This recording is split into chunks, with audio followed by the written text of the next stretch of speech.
Hi friends, అందరికీ కమ్మనైన పప్పుచారు ఎలా చేయాలో మీకు ఈరోజు చూపిస్తాను. ఒక గ్లాస్ కందిపప్పు ఉడికించి మనం పక్కన పెట్టేసుకుందాం.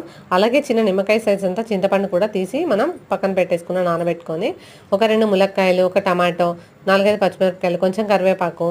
పప్పుచారులో కావాల్సినవి ఆవాలు, జీలకర్ర, ఎండుమిరపకాయలు, కారం, ఉప్పు, పసుపు ఇవన్నీ తీసి మనం పక్కన పెట్టేసుకుందాం. ఇప్పుడు మనం నానబెట్టిన చింతపండు రసాన్ని కూడా మనం రసం చేసి పక్కన పెట్టుకుందాం. ఇప్పుడు ఒక గిన్నె తీసుకొని ఉడికించిన కందిపప్పు వేసుకొని, అలాగే చింతపండు రసం కూడా వేసేసుకొని, ఇప్పుడు మనం కట్ చేసి పెట్టుకున్న ముక్కలను కూడా వేసేసుకుందాం.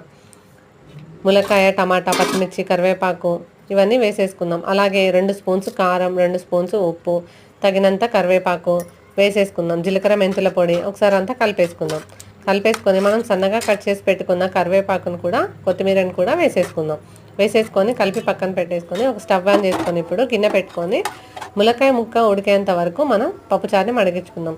అలాగే మరుగుతున్నప్పుడు వెల్లుల్లిపాయ, జీలకర్ర దంచుకున్నది మనం పప్పుచారులో వేసేసుకుందాం. ఇప్పుడు మరుగుతున్నప్పుడు కరివేపాకును కూడా మనం అలాగే డైరెక్ట్గా వేసేసుకున్న తర్వాత కాస్త సాంబార్ పౌడర్ నేను ఒక 1/2 స్పూన్ వేస్తున్నాను.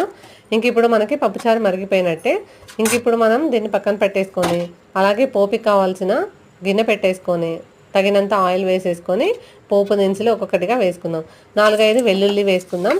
ఆ తర్వాత 1 స్పూన్ జీలకర్ర, 1 స్పూన్ ఆవాలు, ఎండుమిరపకాయలు 2, కరివేపాకు కొద్దిగా, పసుపు కొద్దిగా. మనకి పోపు రెడీ అయిపోయింది కాబట్టి మనం మరిగించి పెట్టుకున్న పప్పుచారు